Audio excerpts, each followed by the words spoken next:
Welcome to RS class. मैं कौशल सिंह। तो जैसा कि आप लोग सब जानते हो कि इस बार एलएलबी एग्ज़ाम एमसीक्यू बेस्ड पर होने वाले हैं, जो कि थ्योरेटिकल नहीं होंगे। अब तो इससे पहले जो वीडियो लेके आए थे एमसीक्यू की वो थोड़ी छोटी वीडियो थी, उसमें 25 क्वेश्चन थे और इसमें हम आपके लिए लेके आए 50 क्वेश्चंस। देखिए 100 क्वेश्चंस की बोला था कमेंट बॉक्स में बच्चों ने, बट वीडियो ज़्यादा लंबी हो जाएगी और फिर आप उसे देख नहीं पाओगे। तो 50-50 के 2 वीडियो हो जाएंगी तो 100 क्वेश्चन आपके पूरे हो जाएंगे।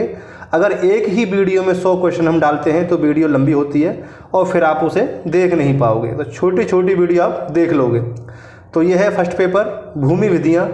और जितने भी भाई बहन हमारी वीडियो पहली बार देख रहे हैं वो चैनल को सब्सक्राइब ज़रूर कीजिएगा और वीडियो को लाइक ज़रूर कीजिएगा और कमेंट बॉक्स में बताइएगा हमें आपको वीडियो कैसा लगा। और इससे अब नेक्स्ट वीडियो आएगा, वो आएगा सेकंड पेपर का। तो इससे पहले की वीडियो देखने के लिए नीचे डिस्क्रिप्शन में लिंक दे रखी है, आप वहाँ से जाके क्लिक करके पहली वीडियो देख सकते हैं। तो आइए देखते हैं आज के क्वेश्चंस पहले पेपर के। चलिए, तो ये आ जाता है साथियों आपका पहला क्वेश्चन। उत्तर प्रदेश राजस्व संहिता भू राजस्व न्यायालय को निम्नलिखित अधिकार प्रदान करता है। देखिए क्या क्या अधिकार प्रदान करता है। पहली बात तो आप ये सुनिए कि क्वेश्चंस तो जो दे रखा है प्रश्न, उसे आप ध्यान से पढ़िए। अगर जब तक आप ये प्रश्न ध्यान से नहीं पढ़ोगे जब तक आपके समझ में आंसर नहीं आ पाएगा और ना ही आप उसे टिक कर पाओगे। तो पहले जो प्रश्न दे रखा है उसे आप ध्यान से पढ़िए, समझिए क्या कह रहा है ये, उसके बाद आंसर दीजिए। तो आइए देखते हैं इसका आंसर क्या है। देखिए, अचल संपत्ति का कब्जा देने का अधिकार, ठीक है। प्रति अथवा भूल के सुधार का अधिनियम, ये भी ठीक है। जुर्माना तथा वसूल करने की शक्ति। देखिए इसका आंसर होगा आपका उपयुक्त सभी, ऑप्शन डी आता है आपका इसमें, उपयुक्त सभी ऑप्शन डी आ जाता है इसमें। अगले प्रश्न की ओर चलते हैं। देखिए वीडियो को लाइक ज़रूर कीजिएगा। अगले प्रश्न की ओर आ गए हम। ये देखिए, जवाहरलाल बनाम साहिल लाल 1980 का बाद संबंधित है। तो ये 1980 के बाद जो संबंधित है ये है पुनरीक्षण से संबंधित। किससे है? पुनरीक्षण से संबंधित है। ऑप्शन ए आ जाता है आपका इसमें। अगले प्रश्न की तरफ चलते हैं। अगले प्रश्न की तरफ चलते हैं। देखिए ये आता है आपका अगला प्रश्न, अजब सिंह बनाम बिशंबर दयाल का बाद संबंधित है। तो अजब सिंह बनाम बिशंबर बाद का दयाल जो संबंधित है ये है आपका बंटवारे का अधिकार। किससे है? ऑप्शन बी आता है आपका इसमें, ऑप्शन बी बंटवारे का अधिकार। देखिए वीडियो को लाइक ज़रूर कीजिएगा और अभी तक मेरा वीडियो सब्सक्राइब नहीं किया है चैनल, जितने भी एलएलबी थर्ड ईयर के एग्ज़ाम दे रहे हैं उनसे अनुरोध है कि मेरा वीडियो सब्सक्राइब कीजिए, चैनल को सब्सक्राइब कीजिए ताकि मेरी हर वीडियो का नोटिफिकेशन आप तक पहुंच सके। तो अभी तक सब्सक्राइब नहीं किया है, जिन्होंने सब्सक्राइब नहीं किया है वो सब्सक्राइब कर लें और वीडियो को लाइक ज़रूर करें। देखिए जब तक आप वीडियो को लाइक नहीं करोगे जब तक हमें हिम्मत नहीं मिलती है। थोड़ी हिम्मत दो हमें भी, ताकि ऐसे ही आपके लिए वीडियो लाते रहें। तो वीडियो लाइक ज़रूर कीजिएगा और स्क्रिप्ट मत कीजिएगा कहीं पे। तो आगे के क्वेश्चन पर चलते हैं। ये आ जाता है आपका अगला प्रश्न। ये आता है, उत्तर प्रदेश जमींदारी उन्मूलन तथा भूमि सुधार अधिनियम के किस संशोधन के उपरांत धारा 178, 189, 180, 181, 182 को अधिनियम से निकाल दिया गया है। देखिए क्वेश्चन समझो, यानी 178, 189, 180, 181 और 182 को अधिनियम से निकाल दिया गया है। ये किस संशोधन के तहत किया गया है? तो ये किया गया है आपका 2004 के संशोधन के तहत। ऑप्शन सी आता है आपका इसमें, ऑप्शन सी आता है इसमें। 2004 के संशोधन के तहत ये किया गया है, इन धाराओं को निकाल दिया गया है। अधिनियम के किस संशोधन के उपरांत धारा को अधिनियम से निकाल दिया गया है। तो ये आपके समझ में आ गया। अगले प्रश्न की तरफ चलते हैं। देखिए अगर वीडियो अच्छी ना लगे या कुछ समझ में ना आए तो कमेंट बॉक्स में हमें ज़रूर बताइएगा ताकि हम सुधार कर सकें। तो अगले प्रश्न की तरफ आ जाते हैं। ये फतेह बहादुर सिंह बनाम जंग बहादुर गुप्ता का वाद संबंधित है। तो ये वाद संबंधित है आपका, ये है आपका संक्रमण अधिकार वाले भूमिधर की हित संपत्ति।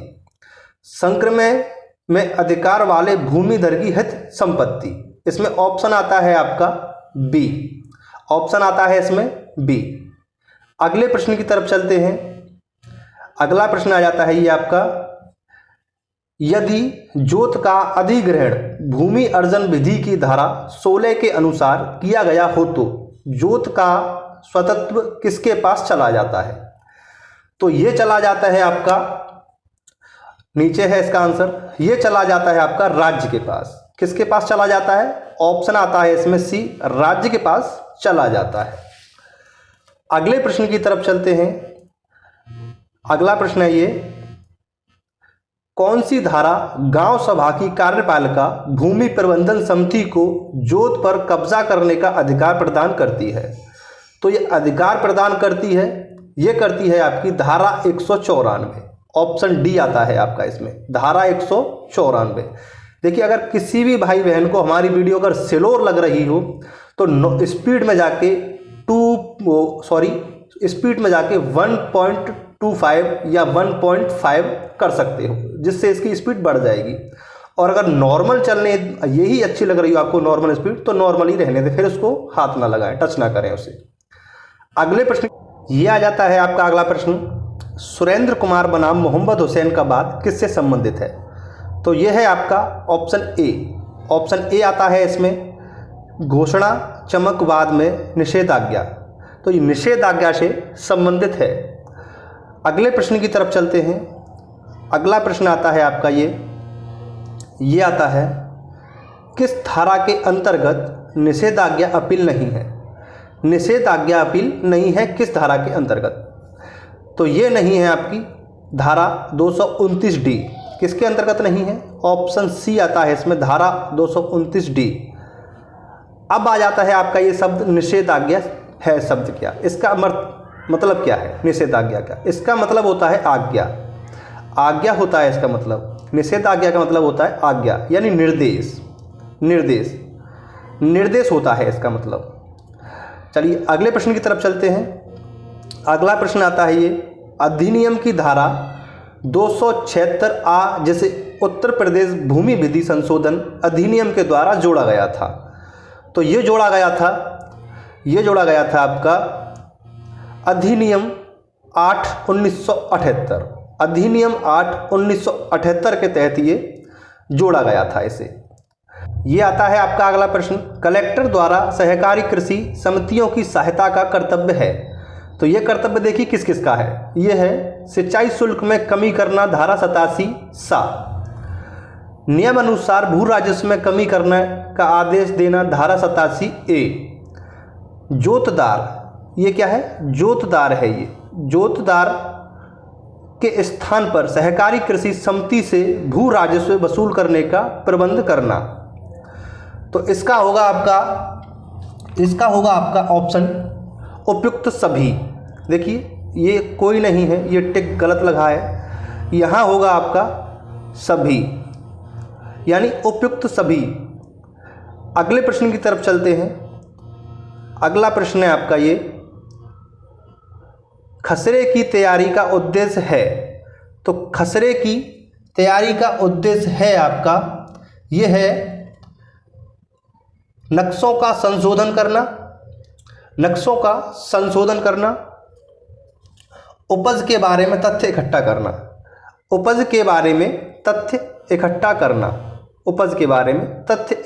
करना। तो इसका आंसर होगा आपका ऑप्शन सी, उपयुक्त दोनों। ऑप्शन सी, उपयुक्त दोनों आएंगे इसमें। खसरे की तैयारी का उद्देश्य, खसरे की तैयारी का क्या क्या उद्देश्य है? नक्शों का संशोधन करना, और दूसरा है आपका ये उपज के बारे में तथ्य इकट्ठा करना। ऑप्शन दोनों। अगले प्रश्न की ओर चलते हैं। अगला प्रश्न आता है ये आपका, खतौनी कितने वर्ष के बाद तैयार किया जाता है? तो खतौनी कितने वर्ष के बाद तैयार किया जाता है? ये किया जाता है आपका 6 वर्ष के बाद। ऑप्शन डी आता है आपका इसमें, 6 वर्ष के बाद खतौनी तैयार किया जाता है। अगले प्रश्न की तरफ चलते हैं। अगला आता है ये आपका, खतौनी में किसका विवरण नहीं लिखा जाता? तो खतौनी में किसका विवरण नहीं लिखा जाता? तो ये नहीं लिखा जाता है आपका खतौनी में फसलों का विवरण। ऑप्शन बी आता है, जो आप खतौनी निकलवाते हो फसलों का विवरण उसमें नहीं लिखा जाता है। अगले प्रश्न की तरफ चलते हैं। अगला प्रश्न आता है ये, किसकी प्रविष्टियों के अंत में योग नहीं दिया जाता? तो ये योग नहीं दिया जाता, ये नहीं दिया जाता खसरा। ऑप्शन बी, खसरा की प्रविष्टियों के अंत में योग नहीं दिया जाता। अगले प्रश्न की तरफ चलते हैं। देखिए वीडियो को लाइक ज़रूर कीजिएगा। अगला प्रश्न है ये आपका, खसरा किसके द्वारा तैयार किया जाता है? तो खसरा किसके द्वारा तैयार किया जाता है? ये किया जाता है आपका लेखपाल के द्वारा। लेखपाल के द्वारा खसरा तैयार किया जाता है। ऑप्शन ए आता है आपका इसमें। अगले प्रश्न की तरफ चलते हैं। अगला प्रश्न आता है ये आपका, ये आता है, किस धारा के अनुसार कलेक्टर जिले के प्रत्येक गांव के विषय में एक गांव का रजिस्टर संबंधित रहेगा, यानी संधारित करेगा? तो ये करेगा आपका धारा 31 के अंतर्गत ये संधारित करेगा। ऑप्शन ए आता है आपका इसमें। अगले प्रश्न की ओर चलते हैं। अगला प्रश्न है आपका, जमींदारी उन्मूलन के पूर्व जमींदारों का अधिकार क्या कहलाता था? तो ये कहलाता था आपका अभिलेख खेवट। क्या कहलाता था? अभिलेख खेवट। ऑप्शन आता है आपका इसमें बी। ऑप्शन बी आता है आपका इसमें, अभिलेख खेवट कहलाता था। अगले प्रश्न की तरफ चलते हैं। अगला प्रश्न आता है आपका, ये आता है, अतिचारी को बेदखल करने की प्रक्रिया किस धारा के अंतर्गत है? तो ये है आपका धारा 207 के अंतर्गत। ऑप्शन बी आता है आपका इसमें। ऑप्शन बी आता है, धारा 207 के अंतर्गत अतिचारी को बेदखल करने की प्रक्रिया है। अतिचारी मतलब कोई भी घर का सदस्य जो भी अपने घर के सदस्यों पर जुल्म करता है या उन पर मारता पीटता है उन्हें, तो उसके घर वाले उसे बेदखल कर सकते हैं, यानी इसे अतिचारी कहते हैं इसे। तो उसे बेदखल कर सकते हैं धारा 207 के अंतर्गत। धारा 207 के अंतर्गत उसे बेदखल कर सकते हैं। अगले प्रश्न की तरफ चलते हैं। अगला प्रश्न आता है ये आपका, ये आ जाता है, अगला प्रश्न आ जाता है, किस तिथि को धारा, ये है किस तिथि को, ये टाइप करने में थोड़ा गड़बड़ हो जाती है। किस तिथि को धारा 4 के अनुसार राज्य सरकार द्वारा विज्ञप्ति जारी तथा सभी भू संपत्तियों का राज्य सरकार में निहित हो गए? तो ये निहित हो गए 1 जुलाई 1952 को। कब हो गए? 1 जुलाई 1952। ऑप्शन ए आता है आपका इसमें। अगले प्रश्न की तरफ चलते हैं। अगला प्रश्न आता है आपका ये, डिक्री शब्द को किस धारा में परिभाषित किया गया है? तो डिक्री शब्द को परिभाषित किया गया है धारा 10 में। ऑप्शन सी आता है आपका इसमें, धारा 10 में परिभाषित किया गया है डिक्री शब्द को।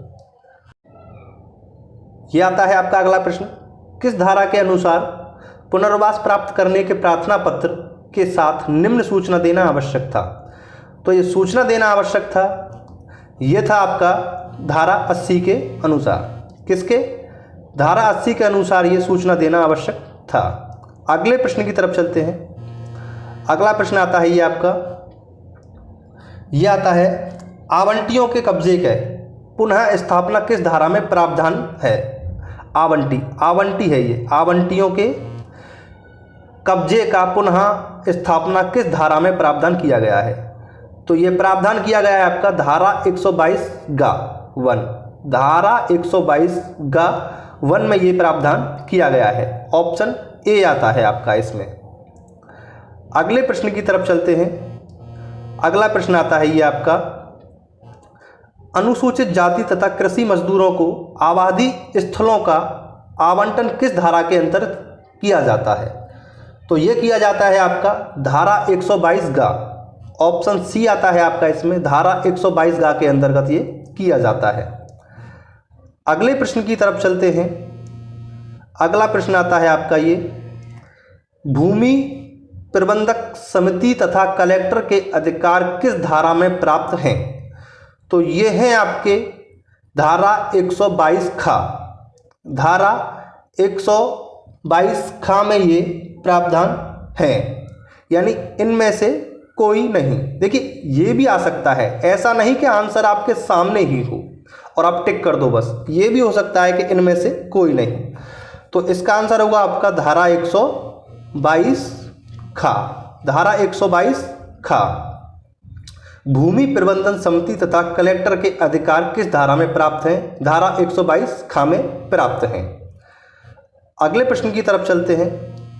अगला प्रश्न आता है आपका, गांव फंड का संचालन किसके निर्देशन में होता है? तो ये गांव फंड का जो संचालन होता है ये होता है आपका भूमि प्रबंधन समिति के प्रधान द्वारा तहसीलदार के निर्देश में। तो यानी ऑप्शन होगा इसका सी, दोनों। भूमि प्रबंधन समिति के द्वारा भी हो सकता है और तहसील के निर्देशन में हो सकता है, ऑप्शन दोनों।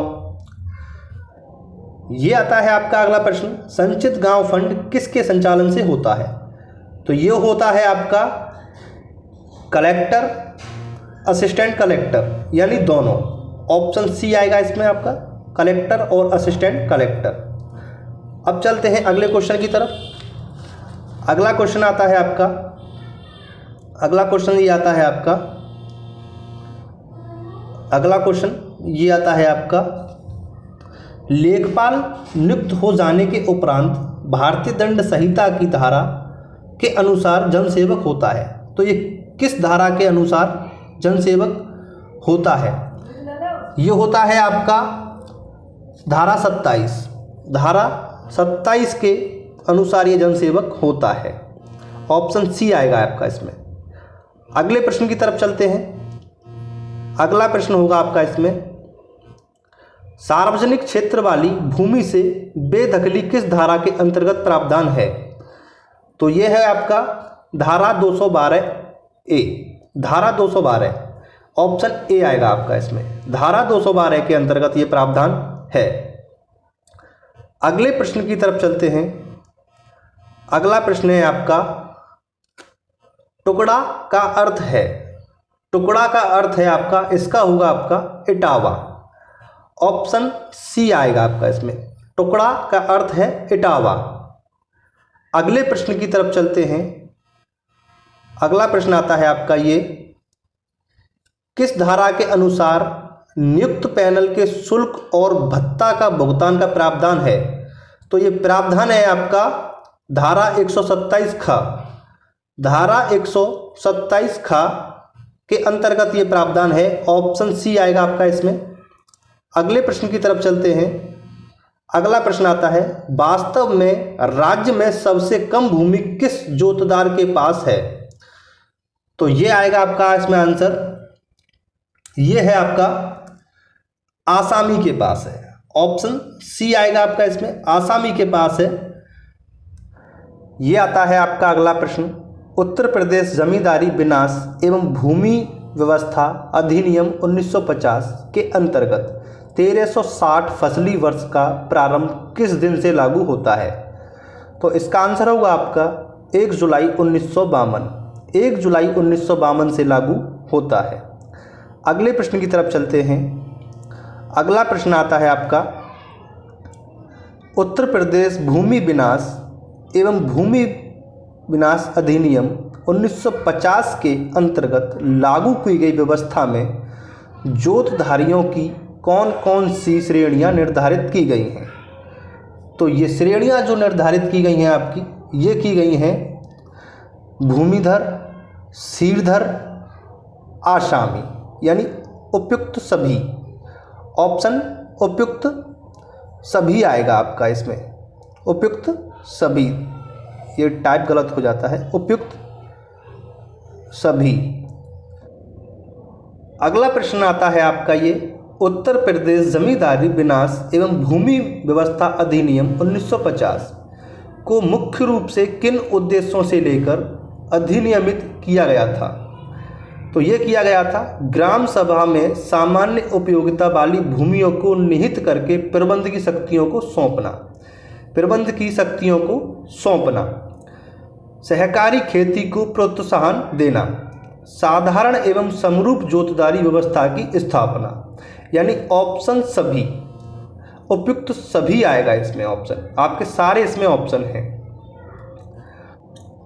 ये आता है आपका अगला प्रश्न, उत्तर प्रदेश जमींदारी उन्मूलन एवं भूमि व्यवस्था अधिनियम 1950 द्वारा सर्जित नए जो सुधारों में कौन कौन से पुराने सीरदार बन गए?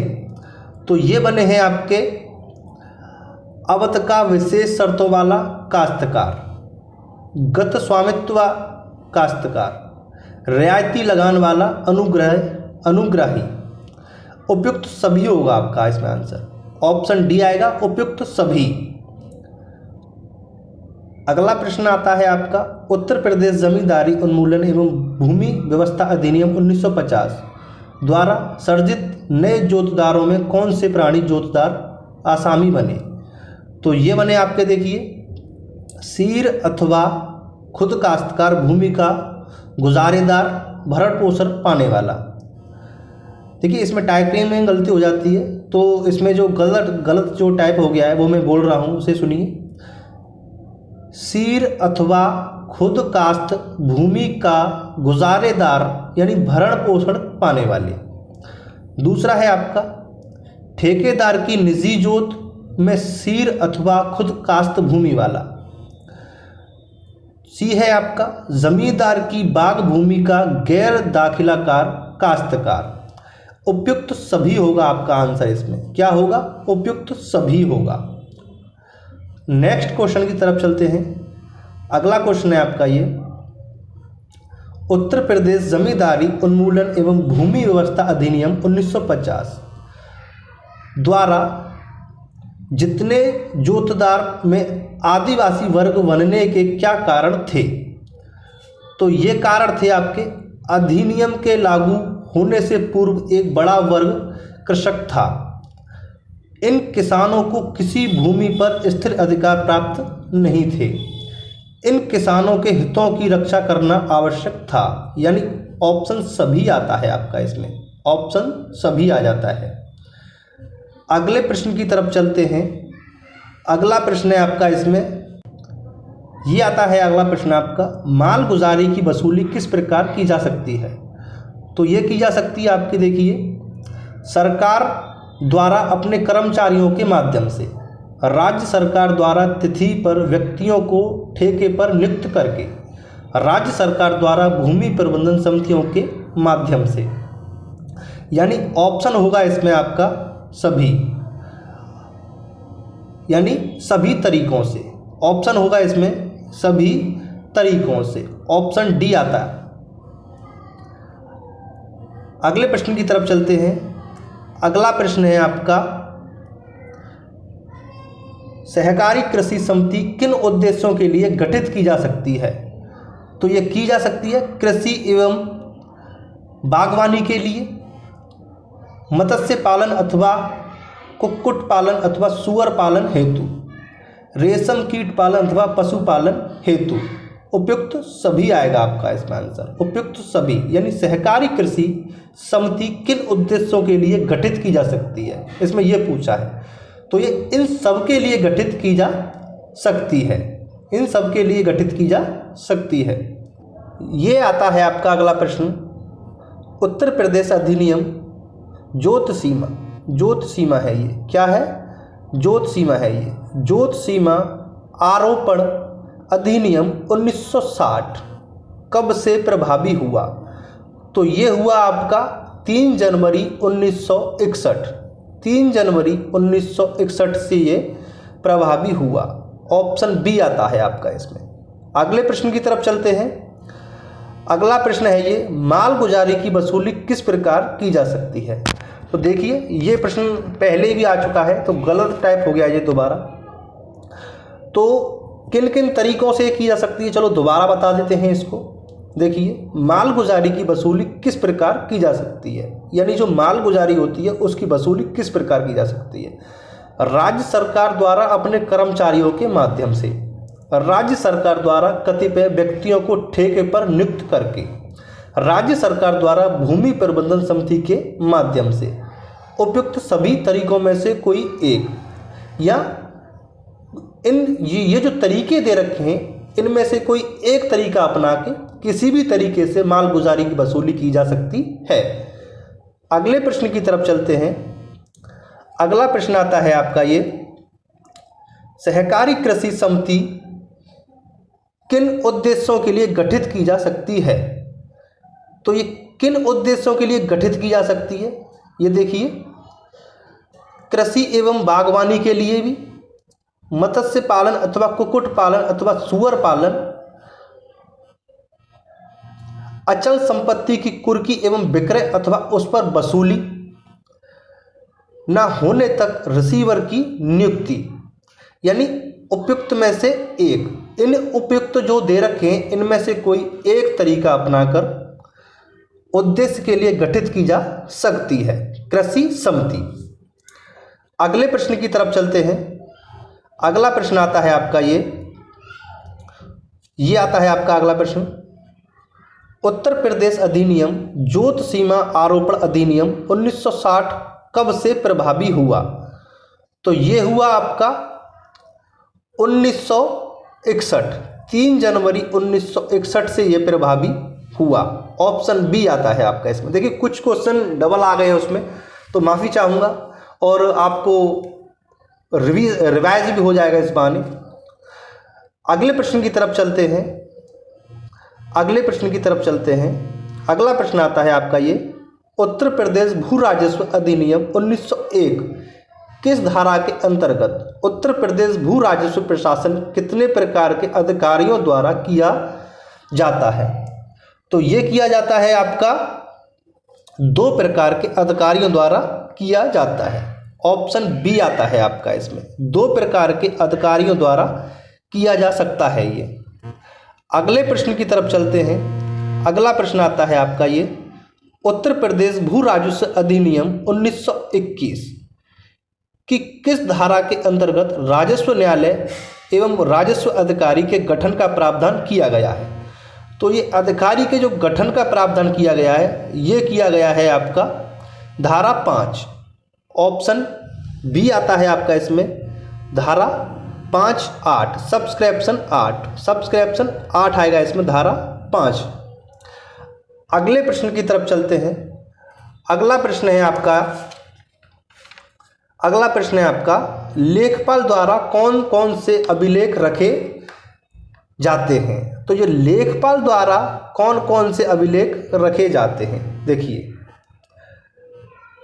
नक्शा खसरा खतौनी खेवट, सीमा घोतक चिन्ह की सूची, दिनचर्या वही एवं आज्ञा पुस्तक, यानी ये सारी चीज़ें रखी जाती हैं। ऑप्शन सभी इसमें, उपयुक्त सभी, आंसर डी। ये आता है आपका अगला प्रश्न, उत्तर प्रदेश भू राजस्व अधिनियम 1921 किस धारा के अंतर्गत कानूनगो की नियुक्ति का प्रावधान है? तो ये प्रावधान है आपका धारा 25। ऑप्शन बी आता है आपका इसमें, धारा 25 के अंतर्गत कानूनगो की नियुक्ति का प्रावधान किया गया है। अगले प्रश्न की तरफ चलते हैं। लास्ट प्रश्न है ये आपका, और वीडियो को लाइक ज़रूर कीजिएगा भाइयों, वीडियो को लाइक ज़रूर कीजिएगा, और जिस किसी भी भाई बहन ने चैनल को सब्सक्राइब नहीं किया है वो चैनल सब्सक्राइब कीजिएगा हमारा, और वीडियो को लाइक ज़रूर कीजिएगा, और बेल आइकन को प्रेस करना ना भूलिएगा ताकि हमारी हर वीडियो का नोटिफिकेशन आप तक पहुंच सके। कानूनगो की कौन कौन सी श्रेणियां हैं? तो कानूनगो की कौन कौन सी श्रेणियां हैं, देखिए, रजिस्ट्रार कानूनगो, भूलेख निरीक्षक, सहायक पुलिस अधिकारी, ये कानूनगो की श्रेणियां हैं। यानी सहायक भूलेख अधिकारी है ये, पुलिस नहीं, सहायक भूलेख अधिकारी है ये। ऑप्शन डी, उपयुक्त सभी। तो आज की वीडियो हमारी कैसी लगी ये आप कमेंट बॉक्स में ज़रूर बताइएगा, और वीडियो को लाइक ज़रूर कीजिएगा। Thank you.